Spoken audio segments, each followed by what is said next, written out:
Before subscription services, there was a time where cable had all the channels you could watch. Being a 2000s kid, one of my favorites were Disney and Nickelodeon. I remembered when I stayed up and watched Nick at Night, and one of my favorite shows there was Full House. It was a fun and charming show that had its problems, but it still remained popular all these years. It had a book series, and it even had a Russian adaptation that ran for 2 seasons. No, I'm not making that up. But eventually, in 2015, Netflix closed the deal to produce 13 episodes of a sequel series, which was later released as Fuller House.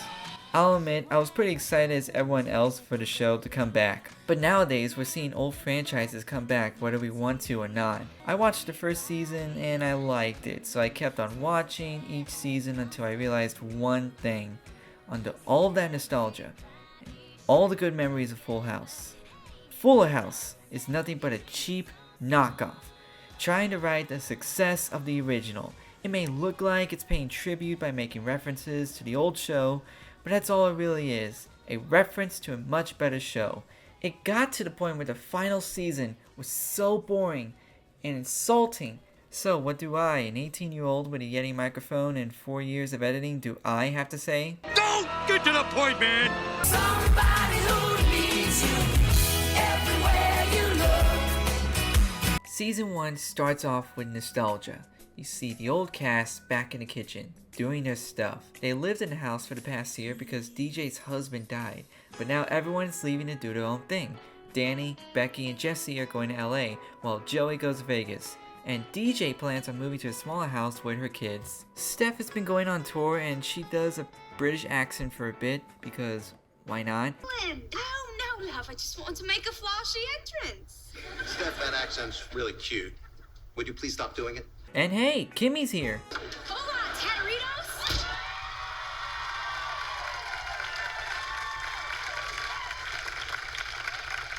By the way, get used to the audience in this show, because you'll be dealing with that for 5 seasons.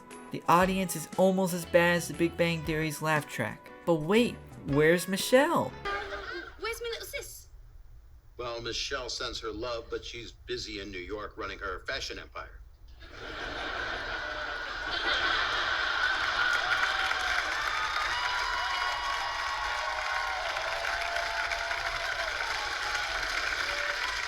Well, the Olsen twins didn't want to come back due to not acting for a long time, which is kinda understandable, but a real shame. We see Jesse's kids again, Danny cleaning and dancing to New Kids on the Block, more nostalgia, and we also see Steve again, who last time was presumed to get back with DJ, but didn't apparently, so that's disappointing. He does start hitting on her and tells her how much he loves her after her husband died, like, presumably not so long ago.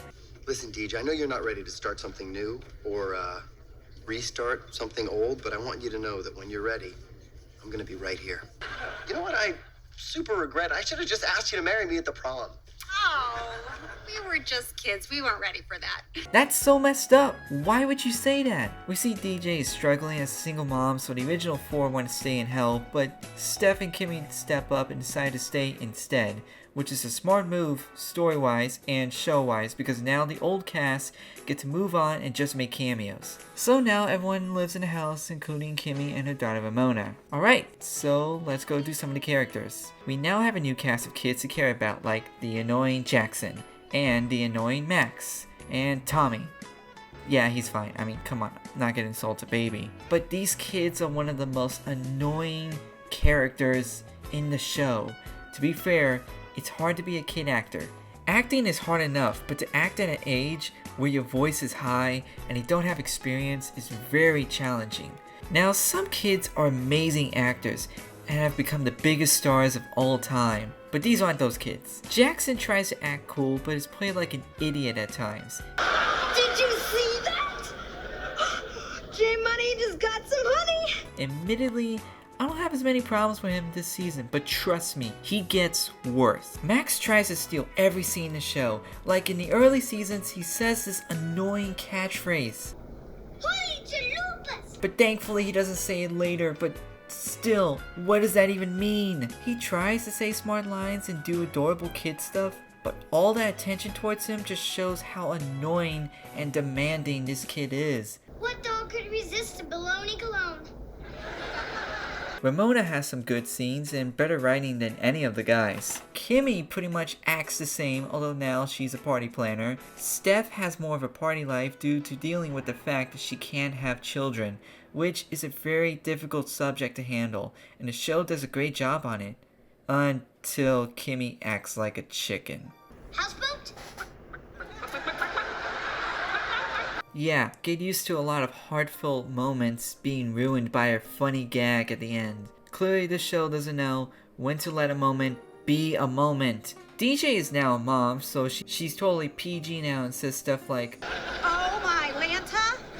which I don't even know why that's a thing. Also, why is this show so worried about being PG when the last 4 episodes had these jokes? Hey, my eyes are up here. Yes. Oh, I know these might look like lunch, but this Dairy Queen is closed, okay? Oh, just can we please have another baby? Oh, Beck, you know that ship has sailed. In fact, it's sunk. All seamen lost. I'm exhausted. I was up all night erupting my volcano. And also, it should be noted, she has Fuller in her last name, which is why it's called Fuller House. It's kind of dumb, but no, it's kind of dumb. I don't understand why they did that. You don't need a reason to call it Fuller House. I mean, you didn't have to explain why it's called Full House, so why'd you have to explain why it's called Fuller House? Her love life is kind of the main focus this season, but with some drama. DJ Boss's son Matt comes to work at the pet clinic and quickly becomes a love interest. This only drives Steve to officially become a stalker, and I'm not kidding when I say that. I have, like, real feelings for you. And I have realer feelings for you. The past 6 weeks have been great. Oh, 6 weeks? We go back 25 years. This eventually leads to DJ deciding to date both Matt and Steve because she can't decide who she likes? I mean, really? You're having trouble deciding between a really nice guy and a stalker? Okay, before we judge who DJ should be with, let's see how they act. Matt is given his father's business, and this disappoints DJ enough to decide to try and open a pet clinic on her own, right at her boss's retirement party. But Matt decides to split the business with her because he knows she deserves it.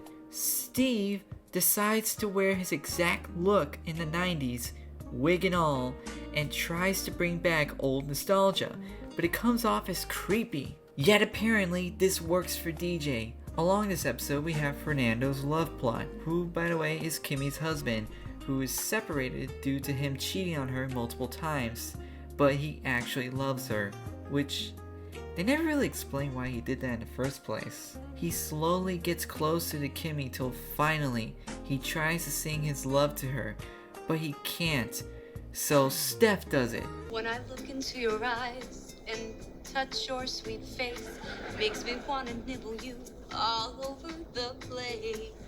Keep nibbling. Nibble north. Nibble. Good. I swear they made some of these scenes for the shippers. Not doing that. Just not. No way you're stopping now.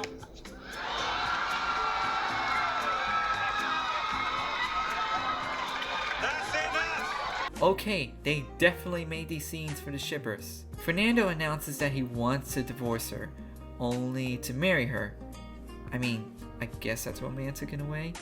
Still, could have just stayed with her, but sure, why not? Marry again. So now, in the last episode, Jesse and Becky will renew their vows, and Kimmy decides this is a good opportunity to get married. Matt and Steve are there too, cause Steph and Kimmy are basically having their own Twilight couple shipping feud. Yeah, sure, I guess it's hard to choose between who's right for DJ when you got a really nice guy and stalker Steve. Eventually, when it comes to the I do, Kimmy gets cold feet not once, but 3 times and decides to just stay engaged. But now the moment everyone is waiting for in bachelorette fashion, DJ will choose who she wants. My heart is saying to choose me. Yes! Wait, what? I heard the M. I got excited. You choose you? Was that even an option?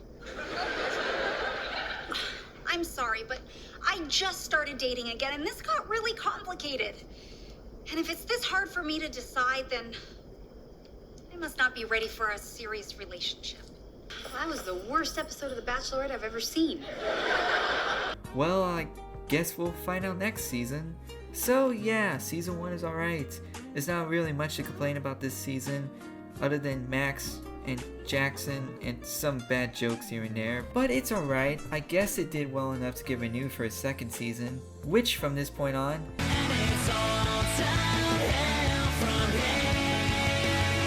so DJ finally made her decision, and supposedly it took a whole summer, so everyone is coming back.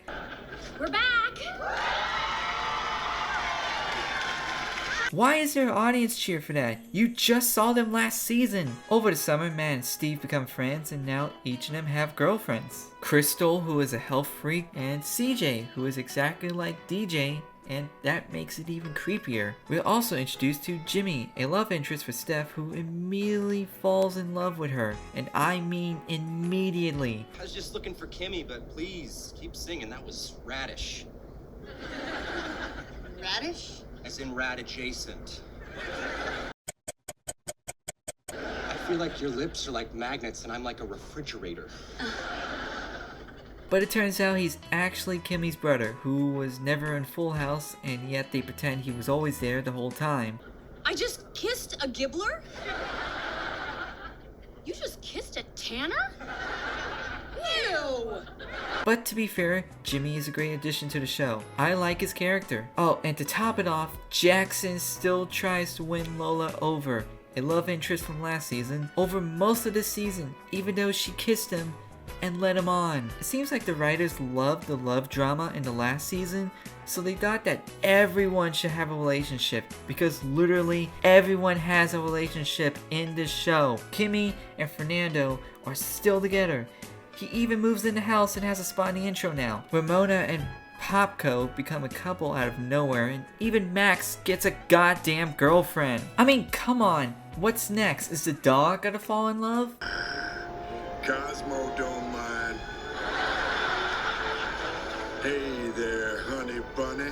Okay, that was a joke. I didn't think that would actually happen. Whenever you introduce more than one love story in a show, you have to make sure your audience can keep track of it, or at least give couples that are enjoyable to watch. I mean, you don't want Rachel and Joey. You want Ross and Rachel. Well, before he cheated on her. We were on a break! Instead of having to deal with who's dating and not dating, the show decides to just give everyone a relationship, which is lame because it doesn't add any excitement of who's gonna date who next. Imagine Joey not dating every girl he meets and struggling to get one. Feels wrong, right? But nope, you know who's dating who. But wait, there's still the mystery to who DJ will pick that only lasts for 5 episodes in a 13 episode season. So enjoy that. Anyways, the guys still bring their girlfriends over to DJ's house. Oh yeah, like every girl loves to go to her boyfriend's ex-house. That's totally not awkward every time. Max has a school project called How One Kid Can Make a Difference, so he gets more screen time and is extra annoying. Again, I'm not blaming the kid, I'm blaming whoever wrote his lines. Like, for example, he's supposedly smart for his age, yet he does some of the stupidest things on the show and brags about it.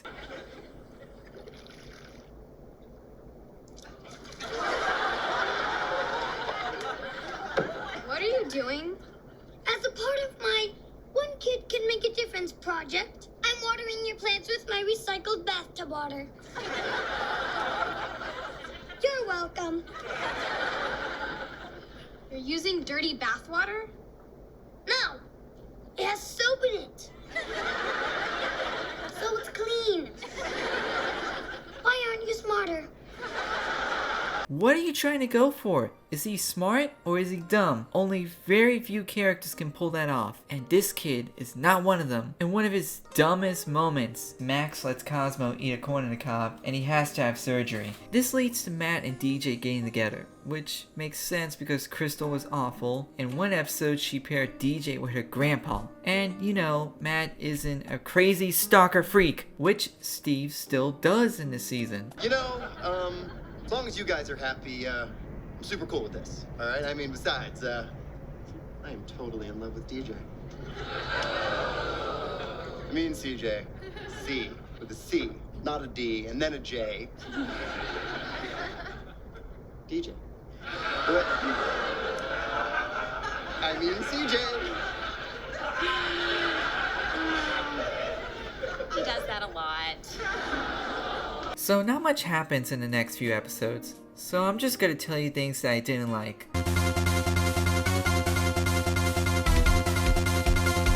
How does everyone in the house know when something important is going to happen and they just walk in? How big is the backyard supposed to be? Sometimes it looks small, and sometimes it looks like it can fit an entire stage in there, which begs the question, how the hell can they afford all this stuff? Do vets even make that much money?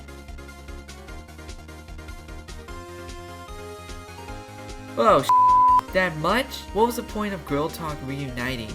Just because it was in the old show? It was a pointless episode because in the next one, Steph already has a band. Why is there an entire class presentation in the backyard? Couldn't you have done this in a classroom? Bad green screen effects, which happens throughout the entire show. There's a point where Steph wants to sing her song on live TV and gets nervous. The same Steph that travels the world and plays in front of crowds like this. And why is the door always open?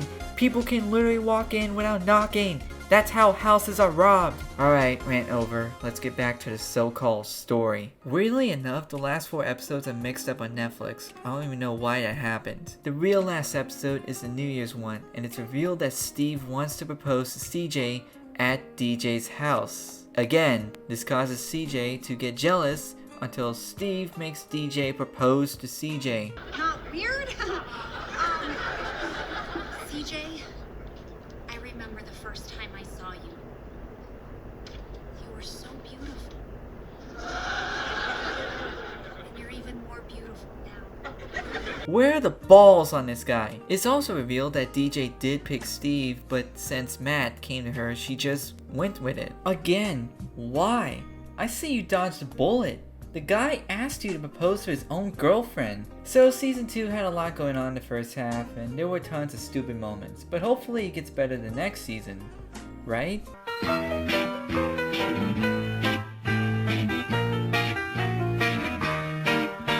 Alright, this season starts off with... It's the first day of summer vacation! It's not that I don't love school, I do. But summer is so much better, it's true. Great, more Max. As if we need more of him, but with a song. So even though CJ has clearly stated how she's uncomfortable with Steve hanging out with DJ, Steve and CJ still hang out in DJ's house. And not only that, but gets Kimmy to plan his wedding so he spends even more time with DJ. Turns out they're getting married in Japan because CJ's family will pay. Also because the original show did that too. Jackson ends up going to summer school where it's Rocky, Gia's daughter. You know, Rocky and Rose both highlight just how bad the writing for Max and Jackson are. They're both great actors with tons of experience and can play almost every character they want. But Jackson and Max both have some of the worst lines on this show, and they don't try and improve any of them, but instead make them worse. I'm gonna take pictures of every bite, so someday we can show our kids. I can't breathe. Well, here, take my hair. What a night. What happened? I had a dream. Somebody washed all my sweater vests in hot water. And they shrunk, and the colors ran, and I had to go to school in a t-shirt. Oh, what a nightmare. But lucky for me, my best pal was there when I woke up. Thanks, Uni. Oh my god. Don't tell me you're breaking up with me. I can change. I can change everything around me. You're the best thing in my entire life. Bye, Lola. Bye.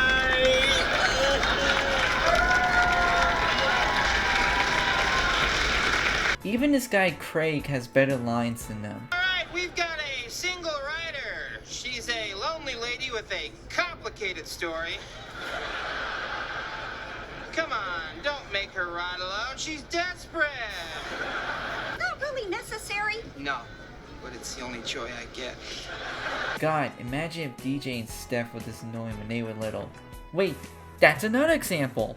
Fernando finally moves out of the house right across the corner in Kimmy's old house. And the most ridiculous part is that Fernando wants Kimmy and Ramona to move in, but Kimmy doesn't want to. It's right around the corner! Oh, and expect an episode about them competing for Ramona. You knew that was gonna happen as soon as I said that. Steph goes through some stuff and learns there's a way to get a baby, but she doesn't know if she wants to, and it's expensive. Oh, yeah, right. Since when does his family ever have money trouble?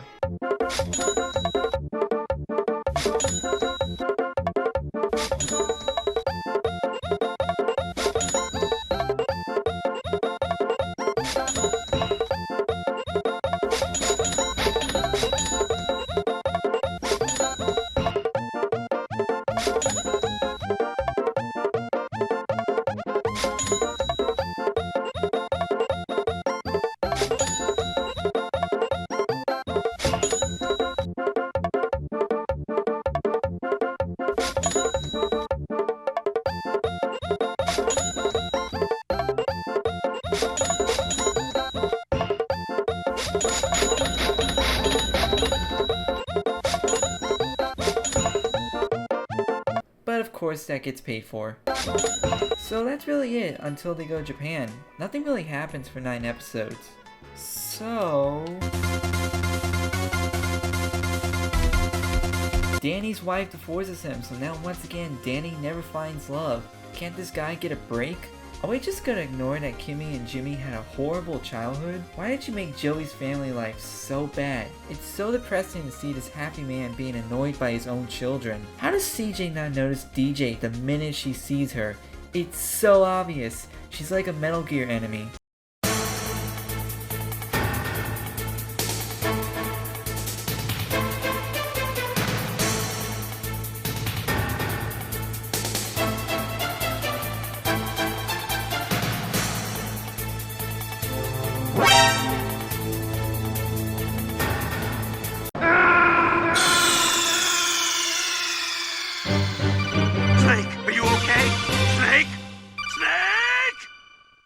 Speaking of that, it turns out DJ still has some feelings for Steve, even though she's with Matt right now, all because of the history that they once shared together. Again, I wouldn't be saying that if Matt wasn't better and Steve wasn't horrible. You can't just like a guy simply because of history. That's not how a relationship works. Oh, and speaking of horrible, Popko wanted to date more girls while Ramona was gone. Up to the point where he asked Ramona if that's alright. Obviously they break up, and Steph wants to find the perfect guy to have a baby until Jimmy convinces her that he wants to do it. It's also revealed that Matt wants to propose to DJ in Japan right before Steve's wedding. Who does that? And DJ accidentally tells Steve that she has feelings, so of course, drama. And that was half of season 3. Yep, they decided to split the season in half and make you wait 6 months for the other half. Isn't the whole point of Netflix that we don't have to wait for an episode each week or month? So half of the Japan episode is spent exploring Japan, like Max and Fernando going to Hello Kitty Land, racist dancing, and Ramona finding love immediately. And of course the guy is part of a famous boy band, cause that's totally relatable and it happens to everyone. And the other half of the episode is the wedding, which goes like this. CJ is forced to make DJ her maid of honor. Her dress is eaten by a toilet, so the girls steal a kimono, which they could have bought, but alright, commit a crime. Steve wants to talk to DJ but sees Matt propose. DJ drops the ring and an awful CGI fish eats it, so DJ and Steve both go after it in a horrible CGI and green screen effect. Seriously, what the Compare this to Jesse and Becky bungee jumping. That's real.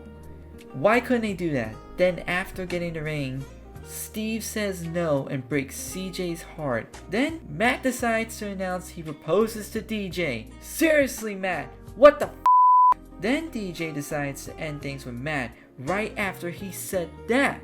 Seriously, what the And we somehow end the episode on a happy note. I don't know how DJ can be happy after all of that being her fault. But I guess we're supposed to move on like we didn't destroy 2 people's lives. Steve and DJ decide to wait on dating out of respect for everyone. Oh, where was that in Japan? The kids go to high school, and of course, it's what TV thinks high school is like. Dance war. Oh, it's on. Dance team, assemble. 1, 2, 3, 4. 5, 6, 7, 8.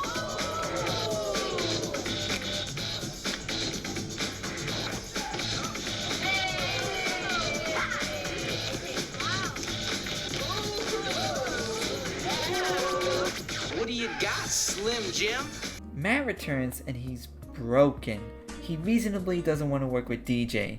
Steph decides to let Kimmy have her baby because, well, honestly, I don't have anything to complain about. I mean, it's better than Gia. And nothing really happens for another 5 episodes until Steve and DJ finally date. I know not every episode from Full House had important stuff in it, but it was more interesting than Tommy's interview, Jackson going emo, and this high school dance. The last 2 episodes are once again nostalgic episodes with the car, entrances, and the club. They're really running out of things to do, aren't they? So everyone goes through this bad day because Steph's dream, but eventually everything is fixed except Ramona single, Danny is jobless, and CJ is still depressed. And Steve is moving away for his job, but Kimmy is pregnant, so yay! Like we didn't expect that to happen. This show is just going through the motion and not pulling any surprises, but yet when it tries to do surprises, it just delays the inevitable. Watch! I bet Steve comes back the next season.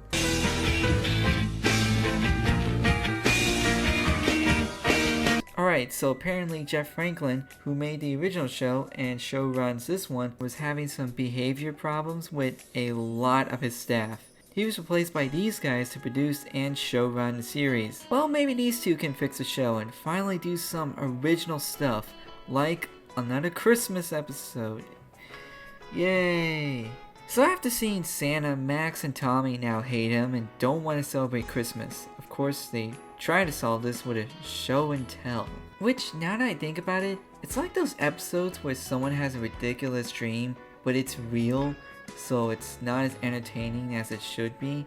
It's just stupid and you can't believe it's happening or why it's happening. Max does have a reasonable excuse to be sad because of his dad being gone in the holidays. It's a heartwarming lesson, but wouldn't this made more sense in the first season? And of course Max makes it hard to feel sorry for him.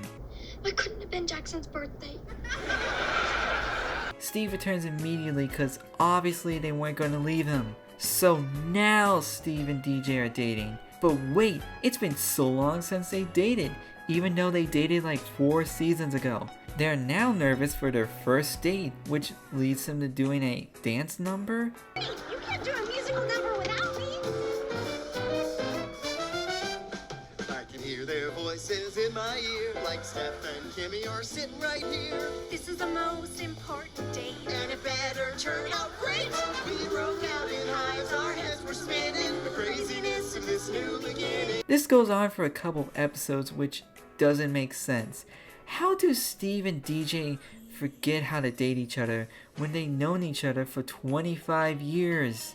You can't have the first date jitters if the couple has known each other for that long. It makes sense for Matt and DJ, but wasn't the whole point of them being together because they've known each other for that long? That's also not the only character problem, because this season has plenty of them. Matt is now acting like a jerk even though he seemed to have made amends to both DJ and Steve. He tries to ruin DJ's business. Eventually, Danny talks Matt down and Matt decides to work with DJ again, even though he said he can't last season. Then later, Matt wins a vet award that DJ wanted and decides to rub it in her face by getting the biggest stand for it and making her feel bad. Then says even more bad stuff to her and then apologizes to her. Other than dating Gia, which barely causes drama at all, even for a TV sitcom, that's pretty pathetic. Matt has no other purpose on the show. He's just there now and it's kinda sad. Jackson somehow gets dumber. At this point, he's dumber than Joey. Back on later. Act nonchalant.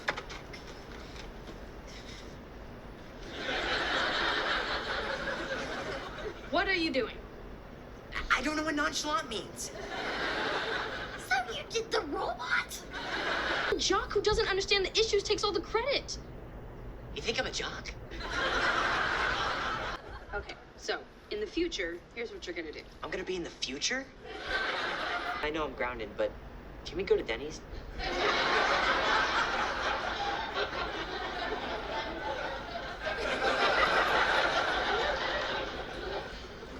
Denny's? Why? Oh, well, Stephanie said it was the best hangover cure. He's not even entertaining being drunk. Jackson complains about not being good at anything, even though we already had an episode about that. Yet, we discovered that apparently he's great at kicking a football, even though in the second season he wasn't great at football, but yet now he is. It's like the writers are changing the characters for a scene and forget anything they did in the past. Even weirder is that the original characters appear more now, but they're kind of pointless. I mean, Jesse and Becky have their daughter, but Danny and Joey just hang around for an episode and leave. They don't really have a purpose. Oh, and remember when Danny said he would move in with DJ? Well, we don't see him for 2 episodes. Danny appears, and then he moves out that same episode. So what was the point of that? Steph does have a slight career change for singing to children. Music by Aunt Steph. Who the is Aunt Steph? And Kimmy is pregnant, but other than that, everyone else is pretty much the same, especially Max, who's now even more of an asshole. He runs against his own girlfriend for class president and makes fun of her online.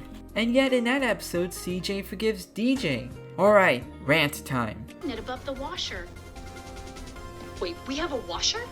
How does Steph not know there's a washer and a dryer, even though she has lived in the house for 30 years? The girls go out and accidentally go on a 70s cruise with a missing diamonds mystery, which leads to a Charlie's Angels montage, but it's just ridiculous because they're using the same set. How is it impossible to walk across the dance floor? Just go across! Also, there's no real mystery, so that was just a waste of time. Yeah, go ahead and ruin this competitive dodgeball game while talking to each other.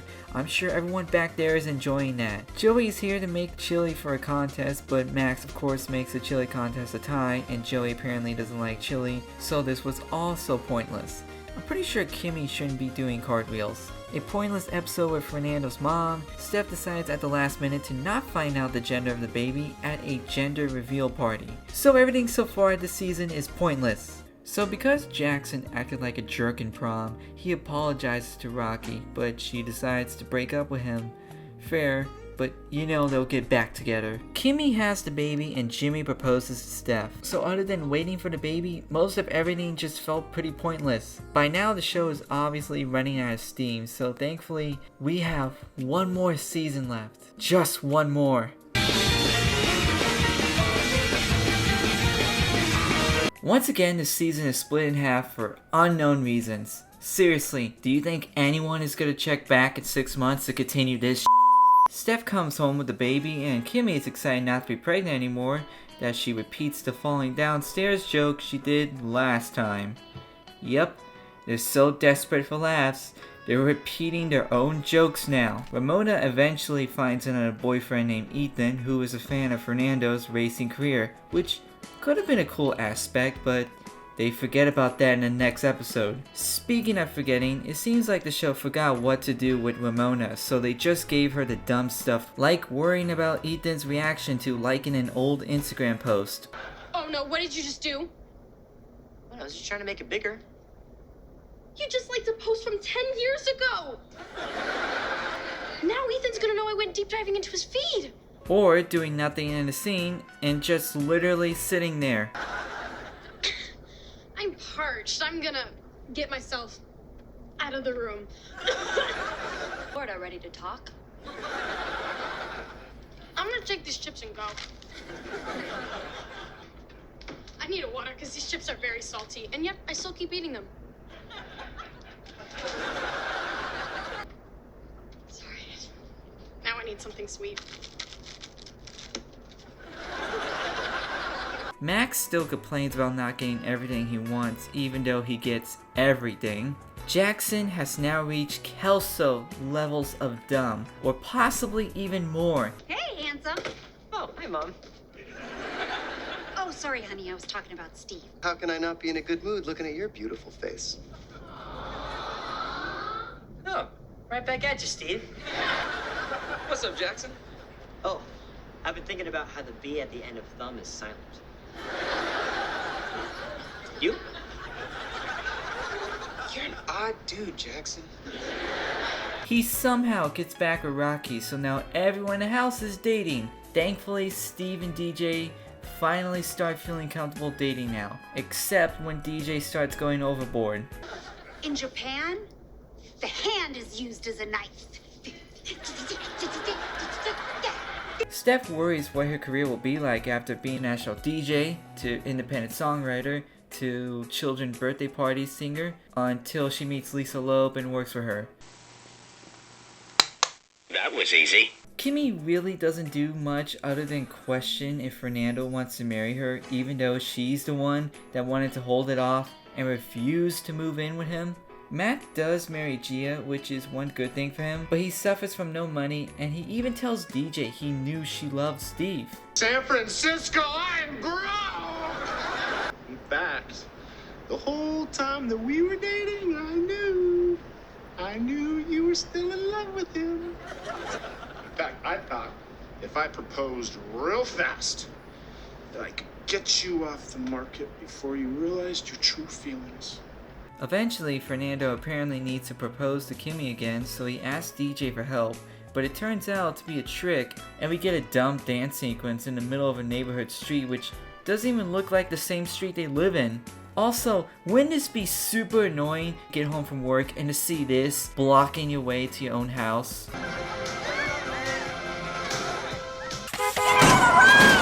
Steve proposes to DJ and Kimmy proposes to Fernando right after that. Can we have one marriage at a time? Now all three girls would get married at the same time, which would never work in real life whatsoever. Red roses. Because it's not a wedding until I'm singing When Doves Cry with someone's drunk cousin. And they're boring. So, no cats, but you can have doves It's and like drunk for cousins. me, if there They're were a too bunch of little dogs. for a wedding at the beach. Obviously, No we one are is going to take their shoes off at a wedding with red we roses. are Dogs who will disagreeing dance with on the a lot cats. of stuff. Who said anything about the married No. wedding? No, we are not And having dogs cats or or shoes shoes at the wedding. Steve moves in, bringing in a total of 10 people living in that house. Jackson says he's fine with it. We're fine, Mom. We love Steve. No, Mom, I get it. You have to make room for Steve stuff. Again, couldn't this been discussed in the first season? We're promised to finally see Kimmy's parents, but we don't. Now, I want to talk about this Thanksgiving episode because I think it's a perfect example of how far this show has fallen. Steph is cooking this Thanksgiving, but she decides to use online recipes, which upsets everyone, so DJ is cooking another Thanksgiving meal secretly in the boys' room. Steph finds out DJ was cooking behind her back and rightfully is angry at her. So, Steph tries to drive away in Joey's new car, but crashes it again. Then immediately forgives DJ. The old show usually had lessons and forgiveness at the end, but we don't have time for that because the Gibblers are giving this American dance. But wait, you want more stupidity, you say? Well, in the next one, the kids are now visiting a college. Yep, if you remember, they just entered high school. I'm the only freshman on the team.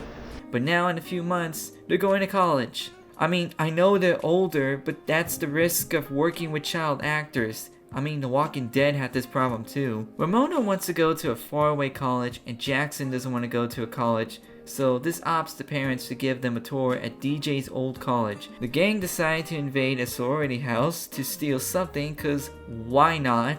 But apparently there's a high-tech laser security system, which DJ dodges thanks to Jackson's hacking skills. Oh my god. Yes! Jackson, the most idiotic character in TV history. Computers are my passion. I'm not tech savvy. I used to think that Wi-Fi was a question. Your Ethan issue is handled. I took your hacking video to the next level. Greetings. We are autonomous. Our goal, disruption. Our tactics, deep likes of outdated posts. Did Ramona really like that old picture? Or was it autonomous?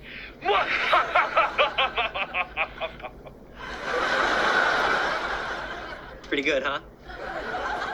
You realize the football jersey in the background has your name on it.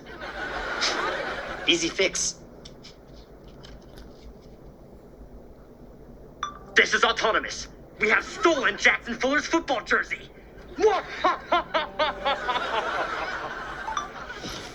Somehow, this show always manages to stretch things out unbelievably. Like when the kids decide to make the Newlywed Game, just like the last show, except it's their own living room with a set, live stream, and they even have sponsors.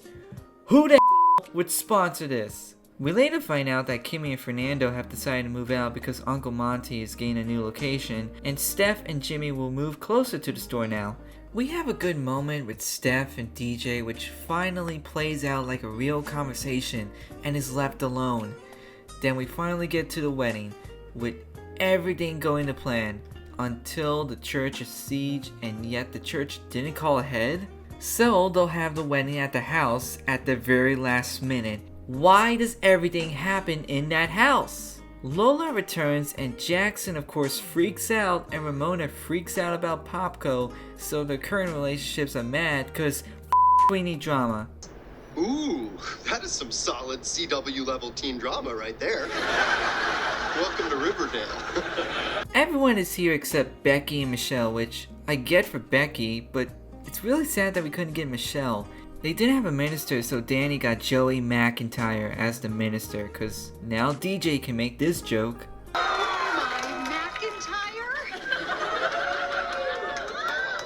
They get married and everyone leaves the house. It's a touching moment that almost every family sitcom show does at the end, but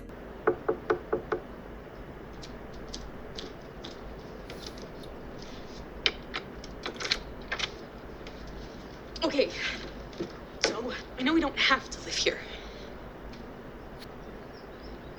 But what if we want to? What? Besides, there's nowhere else I'd rather be. Especially with a new baby on the way.